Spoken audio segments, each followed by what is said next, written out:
আওয়ামী লীগের জন্য বড় খুশির সংবাদ দিল অন্তর্বর্তী সরকারের প্রধান উপদেষ্টা ডক্টর ইউনূস।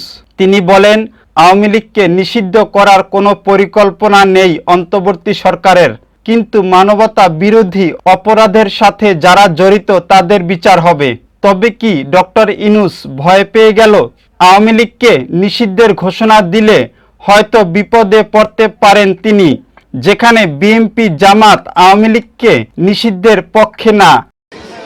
আওয়ামী লীগকে রাজনীতি করার সুযোগ নাকি আমরা দিচ্ছি,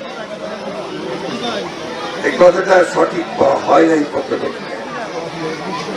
আমরা খুব পরিষ্কার করে আমাদের অবস্থা পরিষ্কার করেছি। আমরা বলেছি যে আওয়ামী লীগ একটা রাজনৈতিক দল, কে নির্বাচন করবে, কে রাজনীতি করবে, কে রাজনীতি করবে না, সেটা তো নির্ধারণ করবে জনগণ। আমি একটা রাজনৈতিক দল হিসেবে তো সে নির্ধারণ করতে পারি না। আমরা দাবি করি নাই যে আওয়ামী লীগ নিষিদ্ধ হোক। পাশাপাশি জাতিসংঘ বলেছেন আওয়ামী লীগকে নিষিদ্ধ করা যাবে না। এদিকে আওয়ামী লীগ নিষিদ্ধের প্রশ্নে প্রধান উপদেষ্টার মন্তব্যের প্রতিবাদে মধ্যরাতে উত্তাল ঢাকা বিশ্ববিদ্যালয়। তারা বলেন, উপদেষ্টার এমন বক্তব্য প্রত্যাহার করতে হবে। তার কাছ থেকে এমন বক্তব্য আশা করেনি ছাত্র জনতা।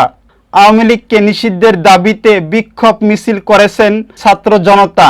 রাজনৈতিক ও আলোচিত ব্যক্তিগণ আওয়ামী লীগকে নিষিদ্ধের দাবি নিয়ে নানা মন্তব্য করেছেন।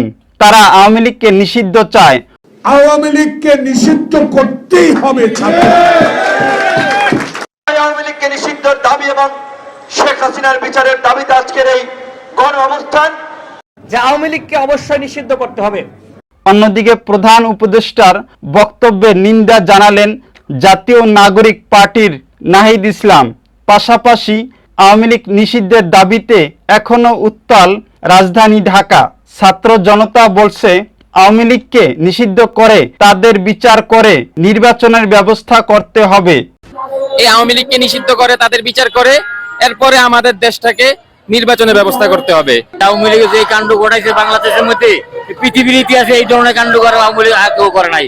সে হলো ফ্যাসিস্ট দল, সে হলো খুনির দল, সে হলো এই জালেমের দল। এই আওয়ামী লীগ নিষিদ্ধ চায়। বাংলাদেশের 20 কোটি মানুষ এই আওয়ামী লীগ নিষিদ্ধ চায়। গণ অভ্যুত্থানের ছাত্র জনতা বলছে, আওয়ামী লীগকে রাজনীতিতে আসতে হলে আমাদের লাশের ওপর দিয়ে আসতে হবে।